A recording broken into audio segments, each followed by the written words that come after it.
നിലമ്പൂരിന്റെ പ്രിയ സഖാവ് George K ആന്റണിക്ക് നാട് സ്നേഹനിർഭരമായ വിട നൽകി. നിലമ്പൂരിന്റെയും മലപ്പുറത്തിന്റെയും രാഷ്ട്രീയ സാമൂഹ്യ രംഗങ്ങളിലെ സജീവ സാന്നിധ്യവും CITU-വിനെ ജില്ലയിൽ ശക്തമായ തൊഴിലാളി പ്രസ്ഥാനമാക്കി വളർത്തുന്നതിനും പ്രധാന പങ്കുവഹിച്ച നേതാവായിരുന്നു ജോർജ് കെ ആന്റണി. വേർപാടിൽ അനുശോചിച്ച് നിലമ്പൂരിൽ സർവകക്ഷി യോഗം നടത്തി. തുല്യരെന്ന നിലയിൽ മുന്നിലിരുത്തി കാര്യങ്ങൾ സംസാരിക്കുന്നത് എനിക്ക് അത്ഭുതമായി. എങ്ങനെയാണ് ഒരാളോട് നാം കാര്യങ്ങൾ സംസാരിക്കേണ്ടത് എന്നതിന് ഒരു മാതൃകയായിരുന്നു ജോർജ്. പരസ്പര ബഹുമാനം, സമന്മാരെന്ന നിലയിലുള്ള സമീപനം, സംഘടനാ കാര്യങ്ങളിലെ കാർക്കശ്യമായ നിലപാട്, അതോടൊപ്പം ഇവിടെ പറഞ്ഞ സൗമ്യമായ ഭാവം. സൗമ്യനായിരിക്കുമ്പോഴും രാഷ്ട്രീയ സംഘടനാ കാര്യങ്ങളിലുള്ള കാർക്കശ്യവും അദ്ദേഹം പുലർത്തി. എല്ലാ കാര്യങ്ങളെക്കുറിച്ചും ആധികാരികമായി സംസാരിക്കാനുള്ള പ്രാപ്തി, അറിവ് ജോർജേട്ടനുണ്ടായിരുന്നു. അത് സമ്പദ്ഘടനയുമായി ബന്ധപ്പെട്ട കാര്യങ്ങളാവട്ടെ, സാർവദേശീയ രാഷ്ട്രീയ സ്ഥിതിഗതികളെക്കുറിച്ചാവട്ടെ, ഇനി അതൊന്നുമല്ല കലാസാഹിത്യ സംബന്ധിയായ കാര്യങ്ങളാവട്ടെ, എല്ലാം ആധികാരികമായി തന്നെ സംസാരിക്കാനുള്ള ശേഷി ജോർജേട്ടനുണ്ടായിരുന്നു. ചന്തക്കുന്ന് മോളിക്കുട്ടി മെമ്മോറിയൽ ഹാളിൽ പൊതുദർശനത്തിന് വെച്ച ഭൗതിക ശരീരത്തിൽ ആയിരങ്ങളാണ് ആദരാഞ്ജലികൾ അർപ്പിച്ചത്.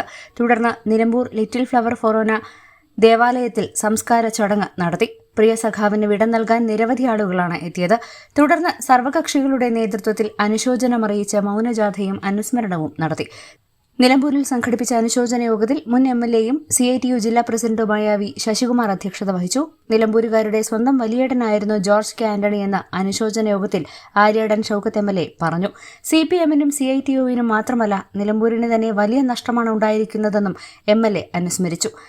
തന്റെ പിതാവിനും തനിക്കും ഉൾപ്പെടെ വലിയ ആത്മബന്ധമാണ് ജോർജ് കെ ആന്റണിയുമായി ഉണ്ടായിരുന്നതെന്നും MLA പറഞ്ഞു. ജോർജേട്ടൻ ശനിയാഴ്ചയാണ് ആശുപത്രി പോകുന്നത്. പക്ഷേ ഞായറാഴ്ച ഞാനും കരീമും ജോർജേട്ടൻ്റെ വീട്ടിൽ ചെന്നപ്പോൾ വീടൊക്കെ പൂട്ടിയിരിക്കുന്നു. ജോർജേട്ടന് കുറച്ച് വയ്യ എന്ന് പറയുമ്പോൾ ഞങ്ങൾ വീട്ടിൽ ചെന്നു. അപ്പോൾ തൊട്ടടുത്ത് നമ്മുടെ മാത്തുക്കുട്ടിയുടെ വീടുണ്ട്. മാത്തുക്കുട്ടി അവിടെ ഡിസ്ക് പ്രശ്നമൊക്കെ ആയിട്ട് അവിടെ കിടപ്പില്ല.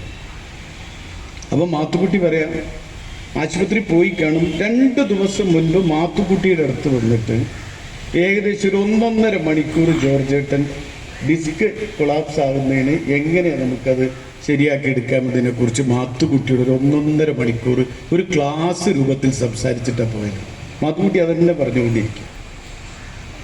അങ്ങനെ ഞാൻ പറഞ്ഞില്ലേ, എന്ത് കാര്യമാണെങ്കിലും നമുക്കൊക്കെ എന്ത് തിരക്കിൽ എന്തെങ്കിലുമൊക്കെ പറഞ്ഞു പോകുന്ന രീതി ജോർജേട്ടനില്ല.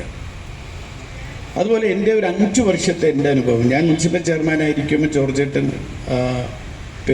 കൗൺസിലറാണ്. നമ്മളിപ്പോൾ എന്തെങ്കിലും ഒരു പദ്ധതിയെക്കുറിച്ച് ആലോചിക്കുമ്പോൾ ഞാൻ ആദ്യം ജോർജേട്ടനോടൊന്ന് ഫോണിലൊന്ന് സംസാരിക്കും.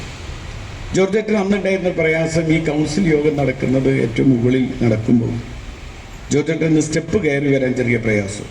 എങ്കിലും ജോർജേട്ടൻ വളരെ ബുദ്ധിമുട്ടിയാണെങ്കിലും എല്ലാ കൗൺസിൽ യോഗത്തിനും CITU-ലെ നിരവധി യോഗങ്ങളും പരിപാടികളും ഒക്കെ ഉണ്ടെങ്കിലും അത് മാറ്റിവെച്ച് ജോർജേട്ടൻ വരും. CPM സംസ്ഥാന സെക്രട്ടേറിയറ്റ് അംഗം അഡ്വക്കേറ്റ് M. സ്വരാജ്, CITU അഖിലേന്ത്യാ സെക്രട്ടറി KM. ഗോപിനാഥ്, നിലമ്പൂർ നഗരസഭാ ചെയർപേഴ്സൺ പത്മിനി ഗോപിനാഥ്, CPM സംസ്ഥാന കമ്മിറ്റി അംഗം PK. സൈനബ, CITU ജില്ലാ സെക്രട്ടറി VP. സ്കറിയ, KPCC അംഗം VA. കരീം, CPI ജില്ലാ എക്സിക്യൂട്ടീവ് അംഗം PM. ബഷീർ, CPM ജില്ലാ സെക്രട്ടറി VP. അനിൽ, കേരള കോൺഗ്രസ് ജില്ലാ വൈസ് പ്രസിഡന്റ് സ്കറിയ കനാന്തോപ്പിൽ തുടങ്ങിയവർ സംബന്ധിച്ചു. News bureau, Nilambur. സ്വാഗതം പരിശുദ്ധാഭരണങ്ങളുടെ ഈ വിസ്മയത്തിലേക്ക്. Haya gold and diamonds, Bandoor and Elankur. Indian bakes നിങ്ങളെ സ്വാഗതം ചെയ്യുന്നു. Indian bakes, opposite police station, Manjeri road, Wandoor.